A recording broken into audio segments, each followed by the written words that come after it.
ਵਾਹਿਗੁਰੂ ਵਾਹਿਗੁਰੂ ਵਾਹਿਗੁਰੂ ਵਾਹਿਗੁਰੂ ਵਾਹਿਗੁਰੂ। ਸਤਨਾਮ ਸ੍ਰੀ ਵਾਹਿਗੁਰੂ ਸਾਹਿਬ ਜੀ। ਸੋਰਠ ਮਹੱਲਾ ਨਾਵਾ। ਮਨ ਰੇ ਪ੍ਰਭ ਕੀ ਸਰਨ ਵਿਚਾਰੋ, ਜਿਹ ਸਿਮਰਤ ਗਨਕਾਸੀ ਉਦਰੀ, ਤਾਕੋ ਜਸ ਉਰ ਧਾਰੋ। ਮਨ ਰੇ ਪ੍ਰਭ ਕੀ ਸਰਨ ਵਿਚਾਰੋ, ਜਿਹ ਸਿਮਰਤ ਗਨਕਾਸੀ ਉਦਰੀ, ਤਾਕੋ ਜਸ ਉਰ ਧਾਰੋ। ਰਹਾਉ ਅਟਲ ਭਇਓ ਧਰੂ ਜਾ ਕੈ ਸਿਮਰਨਾ, ਆਰ ਨਿਰਭੈ ਪਦ ਪਾਇਆ। ਦੁਖ ਹਰਤਾ ਇਹ ਬਿਦ ਕੋ ਸੁਆਮੀ, ਤੈ ਕਾਹੀ ਬਿਸਰਾਇਆ। ਜਬ ਹੀ ਸਰਨ ਗਹੀ ਕਿਰਪਾ ਨਿਧ, ਗਜ ਗਰਾਹ ਤੇ ਛੂਟਾ। ਮਹਿਮਾ ਨਾਮ ਕਹਾ ਲਓ ਬਰਣੋ, ਰਾਮ ਕਹਿਤ ਬੰਧਨ ਤੇ ਟੂਟਾ। ਅਜਾਮਲ ਪਾਪੀ ਜਗ ਜਾਣੇ, ਨਿਮਖ ਮਾਹੇ ਨਿਸਤਾਰਾ। ਨਾਨਕ ਕਹਿਤ ਚੇਤ ਚਿੰਤਾ ਮਨ, ਤਾ ਭੀ ਉਤਰਹਿ ਪਾਰਾ। ਅਜਾਮਲ ਪਾਪੀ ਜਗ ਜਾਣੇ, ਨਿਮਖ ਮਾਹੇ ਨਿਸਤਾਰਾ। ਨਾਨਕ ਕਹਿਤ ਚੇਤ ਚਿੰਤਾ ਮਨ, ਤਾ ਭੀ ਉਤਰਹਿ ਪਾਰਾ। ਵਾਹਿਗੁਰੂ ਜੀ ਕਾ ਖਾਲਸਾ, ਵਾਹਿਗੁਰੂ ਜੀ ਕੀ ਫਤਿਹ। ਸਨਮਾਨ ਸਤਿਕਾਰਯੋਗ ਗੁਰੂ ਸਵਾਰੀ, ਗੁਰੂ ਪਿਆਰੀ, ਗੁਰੂ ਕਾ ਰੂਪ ਸਰੂਪ ਖਾਲਸਾ ਸਾਧ ਸੰਗਤ ਜੀ, ਵਡਭਾਗੀ ਹੋ, ਸਾਹਿਬ ਨਸੀਬ ਹੋ, ਉੱਤਮ ਕਰਮਾਂ ਵਾਲੇ ਹੋ, ਜੋ ਪਰਮ ਪਿਤਾ ਦਿਆਲੂ ਕਿਰਪਾਲੂ ਸਤਿਗੁਰੂ ਧੰਨ ਧੰਨ ਸ੍ਰੀ ਗੁਰੂ ਰਾਮਦਾਸ ਸਾਹਿਬ ਸੱਚੇ ਪਾਤਸ਼ਾਹ ਮਹਾਰਾਜ ਜੀ ਦੇ ਬਖਸ਼ਿਸ਼ਾਂ ਰਹਿਮਤਾਂ ਭਰੇ ਪਵਿੱਤਰ ਪਾਵਨ ਸੱਚਖੰਡ ਸਥਾਨ ਸ੍ਰੀ ਹਰਿਮੰਦਰ ਸਾਹਿਬ, ਗੁਰੂ ਕੀਆਂ ਬਖਸ਼ਿਸ਼ਾਂ, ਗੁਰੂ ਕੀਆਂ ਰਹਿਮਤਾਂ ਪ੍ਰਾਪਤ ਕਰ ਰਹੇ ਹਾਂ ਅਤੇ ਦੇਸ਼ ਵਿਦੇਸ਼ ਵਿੱਚ ਦੂਰ ਦਰਾਡੇ ਬੈਠੇ ਹੋਏ ਇੰਟਰਨੈਟ ਟੈਲੀਵਿਜ਼ਨ ਦੇ ਮਾਧਿਅਮ ਰਾਹੀਂ ਸੁਰਤ ਨਾਲ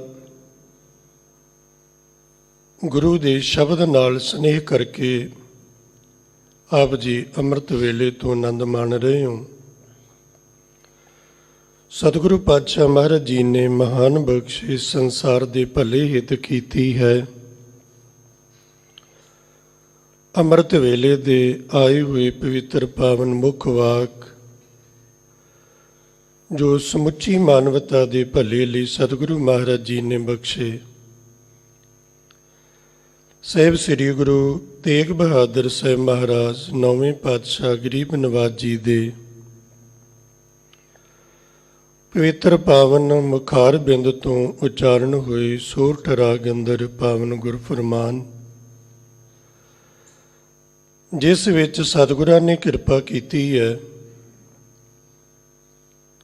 ਆਪਣੇ ਆਪ ਨੂੰ ਸਮਝਾਉਣ ਹਿੱਤ, ਆਪਣੇ ਆਪ ਨਾਲ ਗੱਲ ਕਰਨ ਵਾਸਤੇ,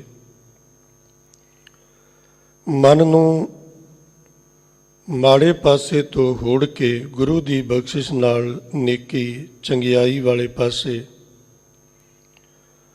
ਗੁਰਮਤਿ ਗਾਡੀ ਰਾਹ ਤੇ ਤੋਰਨ ਵਾਲੇ ਪਾਸੇ ਲਈ ਮਹਾਰਾਜ ਜੀ ਨੇ ਬਖਸ਼ਿਸ਼ ਕੀਤੀ। ਗੁਰੂ ਤੇਗ ਬਹਾਦਰ ਪਾਤਸ਼ਾਹ ਮਹਾਰਾਜ ਜੀ ਦੀ ਪਾਵਨ ਬਾਣੀ 'ਚ ਇਹ ਪੱਖ ਬਹੁਤ ਜ਼ਿਆਦਾ ਆਇਆ ਕਿ ਮਨ ਨਾਲ ਮਹਾਰਾਜ ਜੀ ਨੇ ਸੰਬੋਧਨ ਹੋ ਕੇ ਗੱਲ ਕੀਤੀ ਹੈ। ਆਪ ਜੀ ਸ਼ਲੋਕਾਂ ਵਿੱਚ ਵੀ ਵਾਰ-ਵਾਰ ਇਹ ਬਚਨ ਪੜ੍ਹਦੇ ਹੋ, ਕਹੋ ਨਾਨਕ ਸੁਨ ਰੇ ਮਨਾ। ਮਹਾਰਾਜ ਜੀ ਨੇ ਵਾਰ-ਵਾਰ ਆਪਣੇ ਮਨ ਨੂੰ ਸੰਬੋਧਨ ਕੀਤਾ ਹੈ। ਧਰਮ ਦੀ ਦੁਨੀਆ ਵਿੱਚ ਇਹ ਵਿਸ਼ਾ ਬਹੁਤ ਔਖਾ ਹੈ। ਬਾਹਰੋਂ ਦੂਸਰੇ ਨੂੰ ਸਮਝਾਉਣਾ, ਦੂਸਰੇ ਨੂੰ ਉਪਦੇਸ਼ ਦੇਣਾ, ਦੂਸਰੇ ਨੂੰ ਗਿਆਨ ਦੇਣਾ, ਦੂਸਰੇ ਦੇ ਔਗੁਣ ਵੇਖ ਲੈਣੇ, ਦੂਸਰੇ ਦੇ ਔਗੁਣਾਂ ਦਾ ਵਾਰ-ਵਾਰ ਜ਼ਿਕਰ ਕਰਨਾ, ਇਹ ਬੜਾ ਔਖਾ ਹੈ। ਇਹ ਬਹੁਤ ਸੌਖਾ ਹੈ, ਪਰ ਆਪਣੇ ਔਗੁਣ ਵੇਖਣੇ, ਆਪਣੇ ਆਪ ਨਾਲ ਗੱਲ ਕਰਨੀ, ਸਵੈਮ ਨੂੰ ਪੜਚੋਲਣਾ, ਇਹ ਬਹੁਤ ਔਖਾ ਹੈ। ਸੋ ਸਤਿਗੁਰੂ ਪਾਤਸ਼ਾਹ ਮਹਾਰਾਜ ਜੀ ਨੇ ਇਹ ਬਖਸ਼ਿਸ਼ ਕੀਤੀ ਹੈ ਕਿ ਜਦੋਂ ਤੱਕ ਅਸੀਂ ਇਹ ਸੁਭਾਅ ਬਣਾਈ ਰੱਖਦੇ ਹਾਂ ਕਿ ਦੂਜਿਆਂ ਦੇ ਔਗੁਣ ਤੱਕਦੇ ਹਾਂ, ਦੂਜਿਆਂ ਦਾ ਜ਼ਿਕਰ ਕਰਦੇ ਹਾਂ, ਤੇ ਇਸ ਭੁਲੇਖੇ ਵਿੱਚ ਰਹਿੰਦੇ ਹਾਂ ਵੀ ਜੋ ਵੀ ਬੁਰਾਈਆਂ ਨੇ ਉਹ ਤੇ ਦੂਜਿਆਂ ਵਿੱਚ ਹੀ ਨੇ, ਮੇਰੇ ਵਿੱਚ ਤੇ ਨਹੀਂ। ਪਰ ਮਹਾਰਾਜ ਜੀ ਨੇ ਕਿਰਪਾ ਕੀਤੀ ਹੈ ਵੀ ਦੂਸਰਿਆਂ ਦੀਆਂ ਬੁਰਾਈਆਂ, ਦੂਜਿਆਂ ਦੇ ਔਗੁਣ ਗਿਣ ਕੇ, ਵਿਚਾਰ ਕੇ ਤੈਨੂੰ ਕੁਝ ਵੀ ਹਾਸਲ ਹੋਣ ਵਾਲਾ ਨਹੀਂ। ਜੇ ਤੂੰ ਦੂਸਰਿਆਂ ਵਿੱਚ ਵੇਖਣੇ ਨੇ ਤੇ ਗੁਣ ਵੇਖ, ਆਪਣੇ ਆਪ ਵਿੱਚ ਵੇਖਣੇ ਨੇ ਤੇ ਔਗੁਣ ਵੇਖ। ਮਹਾਰਾਜ ਜੀ ਨੇ ਇਹ ਮਹਾਨ ਬਖਸ਼ਿਸ਼ ਕਿਰਪਾ ਕੀਤੀ ਹੈ। ਆਪ ਸਾਰੇ ਮਾਈ ਭਾਈ ਅਸੀਸ ਬਖਸ਼ੋ, ਗੁਰੂ ਬਖਸ਼ਿਸ਼ ਕੀਤੀ, ਗੁਰੂ ਫਤਿਹ ਪ੍ਰਵਾਨ ਕਰੋ। ਸਾਹਿਬ ਜੀ ਦੇ ਪਵਿੱਤਰ ਬਚਨ ਦੀ ਵਿਚਾਰ ਆਰੰਭ ਕਰੀਏ ਜੀ। ਵਾਹਿਗੁਰੂ ਜੀ ਕਾ ਖਾਲਸਾ, ਵਾਹਿਗੁਰੂ ਜੀ ਕੀ ਫਤਿਹ। ਸਤਨਾਮ ਸ੍ਰੀ ਵਾਹਿਗੁਰੂ ਸਾਹਿਬ ਜੀ। ਸੋਰਠ ਮਹੱਲਾ ਨਾਵਾ। ਮਨ ਰੇ ਪ੍ਰਭ ਕੀ ਸਰਨ ਵਿਚਾਰੋ। ਸਤਿਗੁਰੂ ਪਾਤਸ਼ਾਹ ਜੀ ਨੇ ਸੋਰਠ ਰਾਗ ਅੰਦਰ ਹੀ ਬਖਸ਼ਿਸ਼ ਕੀਤੀ। ਸਾਹਿਬ ਗੁਰੂ ਤੇਗ ਬਹਾਦਰ ਮਹਾਰਾਜ ਜੀ ਦੇ ਪਾਵਨ ਮੁਖਾਰ ਬਿੰਦ ਤੋਂ ਉਚਾਰਨ ਹੋਏ ਧੁਰ ਕੀ ਪਾਵਨ ਬਾਣੀ ਦੇ ਪਵਿੱਤਰ ਫੁਰਮਾਨ, ਮਹਾਰਾਜ ਜੀ ਨੇ ਮਨ ਨੂੰ ਸੰਬੋਧਨ ਕੀਤਾ ਹੈ। ਇਹ ਮਨ, ਤੂੰ ਵਾਹਿਗੁਰੂ ਦੀ, ਪ੍ਰਭੂ ਦੀ, ਮਾਲਕ ਦੀ ਸ਼ਰਨ ਵਿੱਚ ਆ। ਤਨ ਕਰਕੇ ਤੇ ਆਪਾਂ ਆਉਂਦੇ ਹਾਂ, ਤਨ ਕਰਕੇ ਆਉਣਾ ਸੌਖਾ ਵੀ ਹੈ, ਪਰ ਕਈ ਵਾਰੀ ਐਸਾ ਹੁੰਦਾ ਵੀ ਆਪਾਂ ਤਨ ਕਰਕੇ ਆ ਜਾਂਦੇ ਹਾਂ, ਮਨ ਕਰਕੇ ਨਹੀਂ ਆਉਂਦੇ, ਮਨ ਕਿਤੇ ਹੋਰ ਭਟਕਦਾ ਰਹਿੰਦਾ। ਮਨ ਕਰਕੇ ਗੁਰੂ ਦੀ ਸ਼ਰਨ ਵਿੱਚ ਆਉਣ ਦਾ ਭਾਵ ਹੈ ਵੀ ਆਪਾਂ ਸਤਿਗੁਰੂ ਪਾਤਸ਼ਾਹ ਮਹਾਰਾਜ ਜੀ ਨੂੰ ਸਮਰਪਿਤ ਹੋ ਗਏ,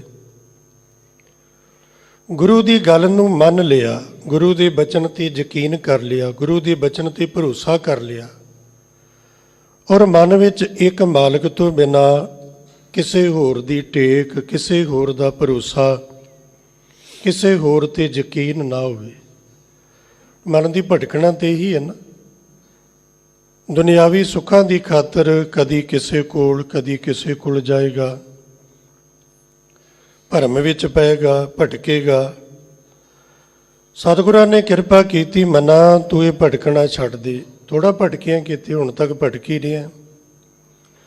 ਸਾਰੇ ਪਾਸੇ ਛੱਡ ਕੇ ਇੱਕ ਮਾਲਕ ਦਾ ਆਸਰਾ, ਮਾਲਕ ਦੀ ਓਟ ਲੈ ਤੇ ਸਦੀਵ ਕਾਲ ਵਾਸਤੇ ਉਸ ਵਾਹਿਗੁਰੂ ਦੇ ਹੁਕਮ ਵਿੱਚ ਚੱਲਣ ਦਾ ਆਪਣੇ ਮਨ ਨੂੰ ਪੱਕਾ ਕਰਕੇ ਉਹਦੀ ਸ਼ਰਨ ਵਿੱਚ ਆ ਜਾ। ਜਿਹ ਸਿਮਰਤ ਗਨਕਾ ਸੇ ਉਦਰੀ, ਤਾਕੋ ਜਸ ਉਰ ਧਾਰੂ। ਜਿਹੜਾ ਉਸ ਮਾਲਕ ਦੀ ਸ਼ਰਨ ਵਿੱਚ ਆ ਗਿਆ, ਜਿਹਦੀ ਭਟਕਣਾ ਮੁੱਕ ਗਈ, ਜਿਹਦਾ ਡਗਮਗਾਉਣਾ ਮੁੱਕ ਗਿਆ, ਉਸ ਵਾਹਿਗੁਰੂ ਦੀ ਜਿਹਨੇ ਸ਼ਰਨ ਲੈ ਲਈ, ਉਹਦਾ ਪਾਰੋ ਤਾਰਾ ਹੋ ਗਿਆ। ਤੇ ਮਾਲਕ ਦਾ ਇਹ ਸੁਭਾਅ ਹੈ ਕਿ ਜਿਹੜਾ ਉਹਦੀ ਸ਼ਰਨ ਵਿੱਚ ਆ ਜਾਏ ਨਾ, ਫਿਰ ਉਹਦੇ ਔਗੁਣ ਨਹੀਂ ਵੇਖਦਾ। ਜੋ ਸ਼ਰਨ ਆਵੇ ਤੇ ਸਕੰਠ ਲਾਵੇ, ਇਹ ਬਿਰਧ ਸੁਆਮੀ ਸੰਧਾ। ਜਿੱਡੇ ਮਰਜ਼ੀ ਉਹਦੇ ਵਿੱਚ ਔਗੁਣ ਹੋਣ, ਜਿੰਨੀਆਂ ਮਰਜ਼ੀ ਖਾਮੀਆਂ ਹੋਣ, ਜਿੰਨੇ ਮਰਜ਼ੀ ਵਿਕਾਰ ਹੋਣ, ਜਿਹੜਾ ਮਨ ਕਰਕੇ ਮਾਲਕ ਦੀ ਸ਼ਰਨ ਅਖਤਿਆਰ ਕਰ ਲਏ ਤੇ ਹੱਥ ਜੋੜ ਕੇ ਬੇਨਤੀ ਕਰੇ, ਪਿਛਲੇ ਔਗੁਣ ਬਖਸ਼ ਲੈ, ਪ੍ਰਭ ਆਗੇ ਮਾਰਗ ਪਾਵ। ਮਹਾਰਾਜ ਮੇਰੇ ਤੇ ਕਿਰਪਾ ਕਰੋ, ਮੇਰੇ ਪਿਛਲੇ ਔਗੁਣ ਬਖਸ਼ ਲਓ, ਅੱਗੇ ਵਾਸਤੇ ਮੈਨੂੰ ਆਪਣੀ ਮਿਹਰ ਕਰਕੇ ਪਾਪਾਂ ਤੋਂ ਬਚਾ ਕੇ ਸਹੀ ਰਸਤੇ ਤੇ ਚਲਾਓ। ਤੇ ਫਿਰ ਸਤਿਗੁਰੂ ਜੀ ਤਰਸ ਕਰਦੇ ਨੇ। ਜਿਹੜਾ ਇਸ ਭਾਵਨਾ ਦੇ ਨਾਲ ਆ ਕੇ ਬੇਨਤੀ ਕਰਦਾ ਤੇ ਜੁੜਦਾ ਹੈ, ਸਤਿਗੁਰੂ ਪਾਤਸ਼ਾਹ ਮਹਾਰਾਜ ਉਹਦੇ ਸਾਰੇ ਔਗੁਣ ਖਿਮਾ ਕਰ ਦਿੰਦੇ ਨੇ, ਉਹਨੂੰ ਮਾਫ ਕਰ ਦਿੰਦੇ ਨੇ। ਪਰਮਾਤਮਾ ਦਾ ਇਹ ਸੁਭਾਅ ਹੈ, ਗੁਰੂ ਦਾ ਇਹ ਸੁਭਾਅ ਹੈ, ਖਿਮਾ ਕਰਨਾ, ਬਖਸ਼ ਲੈਣਾ। ਇਸੇ ਵਾਸਤੇ ਗੁਰੂ ਦੇ ਸਿੱਖ ਦੇ ਮਨ ਵਿੱਚ ਗੁਰੂ ਦੀ ਬਖਸ਼ਿਸ਼ ਵੱਡੀ ਹੈ ਸਦੀਵ ਕਾਲ। ਤੇ ਸਿੱਖ ਨੂੰ ਇਹ ਮਾਣ ਹੈ ਵੀ ਮੇਰੇ ਔਗੁਣ, ਮੇਰੇ ਗੁਨਾਹ ਵੱਡੇ ਨਹੀਂ, ਮੇਰੇ ਗੁਰੂ ਦੀ ਬਖਸ਼ਿਸ਼ ਵੱਡੀ ਹੈ। ਜਦੋਂ ਮੈਂ ਗੁਰੂ ਦੀ ਹਜ਼ੂਰੀ ਚਾਹਾਂਗਾ ਤੇ ਗੁਰੂ ਮੈਨੂੰ ਬਖਸ਼ੇਗਾ। ਤੇ ਮਹਾਰਾਜ ਨੇ ਸਾਨੂੰ ਭਰੋਸਾ ਦਿਵਾਇਆ ਗੁਰੂ ਕਿਵੇਂ ਬਖਸ਼ਦਾ ਹੈ। ਜਿਸ ਮਾਲਕ ਦੇ ਸਿਮਰਨ ਕਰਨ ਦੇ ਨਾਲ ਗਨਕਾ ਪਾਪਣ ਦਾ ਉਧਾਰ ਹੋ ਗਿਆ। ਇਹ ਸਾਖੀ ਆਪ ਜੀ ਨੇ ਸੁਣੀ ਹੈ ਨਾ, ਕਿ ਅਚਨਚੇਤ ਕੋਈ ਰੱਬ ਦਾ ਪਿਆਰਾ ਮਹਾਂਪੁਰਖ ਬਾਹਰ ਬਰਸਾਤ ਪੈ ਰਹੀ ਸੀ, ਬਰਸਾਤ ਤੋਂ ਬਚਣ ਵਾਸਤੇ ਵੇਸਵਾ ਦੇ ਦੁਆਰੇ ਉਹਦੇ ਛੱਜੇ ਥੱਲੇ ਖਲੋ ਗਿਆ। ਗਨਕਾ ਪਾਪਣ ਹੋਏ ਕਹਿ ਪਾਪਾਂ ਦਾ ਗਲਹਾਰ ਪਰੋਤਾ, ਮਹਾਂਪੁਰਖ ਚਾਣਚੱਕ ਗਨਕਾ ਵਾਲੇ ਆਏ ਖਲੋਤਾ। ਅੱਗੋਂ ਨਾ ਗਨਕਾ ਨੇ ਦਰਵਾਜ਼ਾ ਖੋਲ੍ਹਿਆ, ਵੇਖਿਆ ਵੀ ਕੋਈ ਰੱਬ ਦਾ ਪਿਆਰਾ ਹੈ, ਬੰਦਗੀ ਕਰਨ ਵਾਲਾ ਹੈ, ਬਾਹਰ ਮੀਂਹ ਤੋਂ ਡਰਦਾ, ਕਣੀਆਂ 'ਚ ਭਿੱਜਣ ਤੋਂ ਉਹ ਛੱਜੇ ਤੇ ਥੱਲੇ, ਛੱਤ ਦੇ ਥੱਲੇ ਖਲੋਤਾ ਹੈ। ਉਹਨੇ ਬੇਨਤੀ ਕੀਤੀ ਵੀ ਤੁਸੀਂ ਮਹਾਂਪੁਰਖੋ ਅੰਦਰ ਆ ਜਾਓ, ਬਰਸਾਤ ਖਤਮ ਹੋਏਗੀ, ਮੁੱਕੇਗੀ, ਫਿਰ ਚਲੇ ਜਿਓ। ਇਹ ਮਹਾਂਪੁਰਖ ਉਹਦੀ ਬੇਨਤੀ ਸੁਣ ਕੇ ਅੰਦਰ ਆ ਗਏ। ਉਹਨੇ ਸਤਿਕਾਰ ਨਾਲ ਬਿਠਾਇਆ, ਬੈਠੇ ਤੇ ਪੁੱਛ ਲਿਆ ਵੀ ਬੇਟਾ ਤੇਰਾ ਪਰਿਵਾਰ ਕਿੱਥੇ ਹੈ, ਧੀਆਂ ਪੁੱਤ ਕਿੱਥੇ ਨੇ, ਬਾਕੀ ਹੋਰ ਜੀ। ਇਹਨੇ ਅੱਗੋਂ ਕੋਈ ਜਵਾਬ ਨਾ ਦਿੱਤਾ, ਨੀਵੀਂ ਪਾ ਲਈ। ਫਿਰ ਪੁੱਛਿਆ ਵੀ ਦੱਸ ਤੂੰ ਕੌਣ ਹੈ, ਪਰਿਵਾਰ ਤੇਰਾ, ਧੀਆਂ ਪੁੱਤ ਬੱਚੇ, ਕੰਮ ਕਰ ਕੀ ਕਰਦੀ ਹੈ। ਇਹ ਆਖਣ ਲੱਗੀ ਮਹਾਂਪੁਰਖੋ ਮੈਂ ਕੰਮ ਕਰ ਕੀ ਕਰਨਾ, ਮੇਰਾ ਨਾ ਕੋਈ ਧੀ ਪੁੱਤ ਹੈ, ਨਾ ਕੋਈ ਪਰਿਵਾਰ ਹੈ, ਮੈਂ ਵੇਸਵਾ ਹਾਂ। ਹੁਣ ਮਹਾਂਪੁਰਖਾਂ ਨੇ ਵੇਖਿਆ ਵੀ ਇਹਦੇ ਕੋਲ ਆਏ ਆ, ਉਹਨੇ ਸੇਵਾ ਵੀ ਕੀਤੀ ਹੈ, ਸਾਨੂੰ ਮੀਂਹ ਵਿੱਚ ਭੇਜਦਿਆਂ ਹੋਇਆਂ ਨੂੰ ਉਹਨੇ ਅੰਦਰ ਬੁਲਾਇਆ। ਆਖਣ ਲੱਗੇ ਬੇਟਾ ਇਹ ਕਰਮ ਠੀਕ ਨਹੀਂ, ਇਹ ਜ਼ਿੰਦਗੀ ਮਿਲੀ ਹੈ, 4 ਦਿਨਾਂ ਦੀ ਇਹ ਜਵਾਨੀ ਝੱਟ ਬੁਢੇਪੇ ਵਿੱਚ ਬਦਲ ਜਾਣੀ ਹੈ। ਕਦੋਂ ਸਵਾਸ ਮੁੱਕੇ ਲੱਕੜਾਂ ਦੇ ਢੇਰ ਵਿੱਚ ਰੱਖ ਕੇ ਬਗਾਨਿਆਂ ਨੇ ਅੱਗ ਲਾ ਦੇਣੀ ਹੈ। ਜ਼ਿੰਦਗੀ ਦੀ ਇੰਨੀ ਕੁ ਖੇਡ, ਸੜਨ ਤੋਂ ਪਹਿਲਾਂ, ਮਰਨ ਤੋਂ ਪਹਿਲਾਂ, ਦੁਨੀਆ ਤੋਂ ਚਾਲੇ ਪਾਉਣ ਤੋਂ ਪਹਿਲਾਂ ਕੁਝ ਆਪਣਾ ਆਪ ਸਵਾਰ ਲੈ। ਆਖਣ ਲੱਗੀ ਜੀ ਮੈਂ ਤੇ ਕਿਤੇ ਸਤਸੰਗ ਨਹੀਂ ਗਈ, ਮੈਂ ਕਿਤੇ ਧਰਮ ਸਥਾਨ ਨਹੀਂ ਗਈ, ਅਤੇ ਅਚਨਚੇਤ ਪਹਿਲੀ ਵਾਰੀ ਹੋਇਆ ਕਿ ਤੁਹਾਡੇ ਦਰਸ਼ਨ ਹੋਏ। ਮੇਰੇ ਕੋਲ ਕਿਸੇ ਰੱਬ ਦੇ ਪਿਆਰੇ ਨੇ ਆਉਣਾ ਨਹੀਂ, ਨਾਮ ਜਪਣ ਵਾਲੇ ਨੇ ਆਉਣਾ ਨਹੀਂ, ਕਿਉਂਕਿ ਉਹਨਾਂ ਦਾ ਰਸਤਾ ਇਸ ਪਾਸੇ ਨਹੀਂ ਹੁੰਦਾ। ਭਾਈ ਜੋਗਾ ਸਿੰਘ ਦਾ ਆਪ ਜੀ ਇਤਿਹਾਸ ਸੁਣਦੇ ਹੋ ਨਾ, ਕਲਗੀਆਂ ਵਾਲੇ ਮਹਾਰਾਜ ਨੇ ਹੱਥ ਦੇ ਕੇ ਰੱਖਿਆ ਸੀ। ਬੰਦਗੀ ਕਰਨ ਵਾਲੇ ਇਸ ਰਸਤੇ ਤੇ ਜਾਂਦੇ ਨਹੀਂ। ਤੇ ਮੇਰਾ ਪਾਪਣ ਵੀ ਵਿਚਾਰਨ ਦਾ ਧਾਰਮਿਕ ਸਥਾਨਾਂ ਤੇ ਜਾਣਾ, ਮਹਾਂਪੁਰਖਾਂ ਕੋਲ ਜਾਣਾ, ਉਪਦੇਸ਼ ਸੁਣਨਾ, ਇਹ ਕਰਮ ਹੀ ਨਹੀਂ। ਤੇ ਮੇਰਾ ਭਲਾ ਕਿਵੇਂ ਹੋਵੇ, ਮੈਂ ਕਿਵੇਂ ਬੰਦਗੀ ਕਰਾਂ? ਭਾਈ ਗੁਰਦਾਸ ਸਾਹਿਬ ਜੀ ਦੀਆਂ ਵਾਰਾਂ 'ਚ ਜ਼ਿਕਰ ਹੈ ਕਿ ਮਹਾਂਪੁਰਖਾਂ ਕੋਲ ਇੱਕ ਤੋਤਾ ਸੀ, ਉਹ ਰਾਮ ਨਾਮ ਜਪਦਾ। ਉਹਨਾਂ ਉਹਨੂੰ ਦੇ ਦਿੱਤਾ, ਆਖਣ ਲੱਗੇ ਵੀ ਆਹ ਲੈ ਆਪਣੇ ਕੋਲ ਰੱਖ, ਇਹ ਸਿੱਖਿਆ ਹੋਇਆ ਹੈ, ਇਹ ਰੱਬ ਦਾ ਨਾਮ ਬੋਲਦਾ ਹੈ, ਰਾਮ ਨਾਮ ਬੋਲਦਾ ਹੈ, ਇਹਦੇ ਨਾਲ ਤੂੰ ਵੀ ਬੋਲੀ, ਇਹ ਵੀ ਬੋਲੇਗਾ, ਤੂੰ ਵੀ ਬੋਲੀ। ਤੇ ਦਿਨ ਬਾ ਦਿਨ ਹੌਲੀ ਹੌਲੀ ਰੱਬ ਦੇ ਨਾਮ ਦਾ ਤੇਰੇ ਮਨ ਤੇ ਅਸਰ ਹੋਏਗਾ, ਅੰਦਰ ਦੀ ਮੈਲ ਧੁੱਪਦੀ ਜਾਏਗੀ, ਮਨ ਨਿਰਮਲ ਹੁੰਦਾ ਜਾਏਗਾ। ਇਹ ਵਿਕਾਰ, ਇਹ ਪਾਪ ਕਰਮ ਤੈਨੂੰ ਬੁਰੇ ਲੱਗਣ ਲੱਗ ਪੈਣਗੇ। ਜਿਵੇਂ ਜਿਵੇਂ ਬੁਰੇ ਲੱਗਣ, ਤਿਵੇਂ ਤਿਵੇਂ ਇਹਨਾਂ ਨੂੰ ਤਿਆਗਦੀ ਜਾਈ, ਰੱਬ ਦੇ ਨਾਮ ਨਾਲ ਸੁਰਤ ਜੋੜਦੀ ਜਾਈ। ਇਸੇ ਤਰ੍ਹਾਂ ਕੀਤਾ। ਤੋਤੇ ਨੂੰ ਲੈ ਕੇ ਬੈਠ ਜਾਂਦੀ ਹੈ, ਰਾਮ ਨਾਮ ਜਪਦੀ ਹੈ, ਤੋਤਾ ਅੱਗੇ ਅੱਗੇ ਬੋਲਦਾ, ਪਿੱਛੇ ਪਿੱਛੇ ਬੋਲਦੀ ਹੈ। ਇਹਨੂੰ ਰੱਬ ਦੇ ਨਾਮ 'ਚੋਂ ਰਸ ਆਉਣ ਲੱਗ ਪਿਆ। ਤੇ ਜਦੋਂ ਰਸ ਆਉਣ ਲੱਗ ਪਿਆ ਨਾ ਬਾਣੀ 'ਚੋਂ, ਕੀਰਤਨ 'ਚੋਂ, ਕਥਾ 'ਚੋਂ, ਗੁਰੂ ਦੀ ਬਾਣੀ 'ਚੋਂ ਆਪਾਂ ਸਹਿਜ ਪਾਠ ਕਰਦੇ ਹਾਂ, ਜਦੋਂ ਰਸ ਆਉਣ ਲੱਗ ਪਏ, ਨਿਤਨੇਮ ਕਰਦੇ ਹਾਂ, ਗੁਰੂ ਮੰਤਰ ਪੜ੍ਹਦੇ ਹਾਂ, ਮੂਲ ਮੰਤਰ ਜਪਦੇ ਹਾਂ, ਰਸ ਆਉਣ ਲੱਗ ਜਾਏ, ਫਿਰ ਬਹੁਤੇ ਯਤਨ ਦੀ ਜ਼ਰੂਰਤ ਨਹੀਂ ਹੁੰਦੀ। ਫਿਰ ਮਨ ਆਪ ਉਧਰ ਭੱਜਦਾ, ਕਿਉਂਕਿ ਮਨ ਦਾ ਸੁਭਾਅ ਹੈ ਜਿੱਥੋਂ ਇਹਨੂੰ ਰਸ ਆਏਗਾ। ਤੇ ਮਹਾਰਾਜ ਪਾਵਨ ਬਾਣੀ 'ਚ ਵੀ ਇਹ ਕਿਰਪਾ ਕਰਦੇ ਨੇ, ਜਾ ਕੋ ਰਸ ਹਰ ਰਸ ਹੈ ਆਇਓ, ਸੋ ਅਨਰਸ ਨਾਹੀ ਲਪਟਾਇਓ। ਫਿਰ ਮਨ ਨੂੰ ਰਸ ਚਾਹੀਦਾ। ਜਦੋਂ ਉਹਨੂੰ ਰੱਬ ਦੇ ਨਾਮ 'ਚੋਂ ਰਸ ਆਉਣ ਲੱਗ ਜਾਏ, ਫਿਰ ਬੁਰਾਈਆਂ ਵਾਲੇ ਪਾਸੇ ਇਹ ਆਪੇ ਜਾਣੋਂ ਰੁਕਦਾ। ਫਿਰ ਇਹਨੂੰ ਬਹੁਤਾ ਰੋਕਣ ਦੀ ਲੋੜ ਨਹੀਂ ਪੈਂਦੀ, ਆਪ ਰੁਕਦਾ, ਕਿਉਂਕਿ ਇੱਧਰੋਂ ਰਸ ਆਉਣ ਲੱਗ ਪਿਆ। ਇਸੇ ਤਰ੍ਹਾਂ ਗਨਕਾ ਜਪਦੀ ਰਹੀ, ਜਪਦੀ ਰਹੀ, ਤੇ ਜਪਦਿਆਂ ਜਪਦਿਆਂ ਮਾਲਕ ਦੇ, ਵਾਹਿਗੁਰੂ ਜੀ ਦੇ ਇੰਨਾ ਨੇੜੇ ਹੋ ਗਈ ਕਿ ਪਰਮਾਤਮਾ ਦੇ ਨਾਮ ਨੇ ਕੀਤੇ ਹੋਏ ਸਾਰੇ ਪਾਪ ਧੋ ਦਿੱਤੇ, ਸਾਰੇ ਗੁਨਾਹ ਮਾਫ ਕਰ ਦਿੱਤੇ। ਤੇ ਗਨਕਾ ਗਈ ਬਿਬਾਨ ਚੜ੍ਹ, ਜੋ ਵੱਡੇ ਵੱਡੇ ਰਿਖੀ ਮੁਨੀਆਂ ਨੂੰ ਪਦਵੀ ਪ੍ਰਾਪਤ ਨਹੀਂ ਹੋਈ। ਮਹਾਂਪੁਰਖਾਂ ਦੀ ਸੰਗਤ ਕਰਕੇ ਉਹ ਤੋਤਾ ਮਿਲਿਆ, ਰੱਬ ਦੇ ਨਾਮ ਨਾਲ ਲਿਵ ਲੱਗੀ। ਏਡੀ ਵੱਡੀ ਅਵਸਥਾ, ਏਡੀ ਵੱਡੀ ਉੱਚੀ ਪਦਵੀ ਗਨਕਾ ਪਾਪਣ ਨੂੰ ਪ੍ਰਾਪਤ ਹੋ ਗਈ। ਮਹਾਰਾਜ ਕਹਿੰਦੇ ਗਨਕਾ ਵਰਗੀ ਪਾਪਣ ਜਿਸ ਮਾਲਕ ਦੇ, ਵਾਹਿਗੁਰੂ ਦੇ ਨਾਮ ਨਾਲ ਤਰ ਸਕਦੀ ਹੈ, ਇਹ ਮਨਾ, ਜੇ ਤੂੰ ਉਸ ਵਾਹਿਗੁਰੂ ਦਾ ਨਾਮ ਜਪੇ, ਤੇਰਾ ਕਿਉਂ ਨਹੀਂ ਪਾਰ ਉਤਾਰਾ ਹੋਵੇਗਾ। ਰਹਾਉ। ਰਹਾਉ ਦੀਆਂ ਪੰਕਤੀਆਂ ਵਿੱਚ ਸਤਿਗੁਰੂ ਮਹਾਰਾਜ ਜੀ ਨੇ ਪਰਮੇਸ਼ਰ ਦਾ ਨਾਮ ਜਪਣ ਵਾਸਤੇ ਮਨ ਨੂੰ ਪ੍ਰੇਰਿਆ ਹੈ। ਟਲ ਭਇਓ ਧਰੂ ਜਾ ਕੈ ਸਿਮਰਨ, ਅੜ ਨਿਰਭੈ ਪਦ ਪਾਇਆ।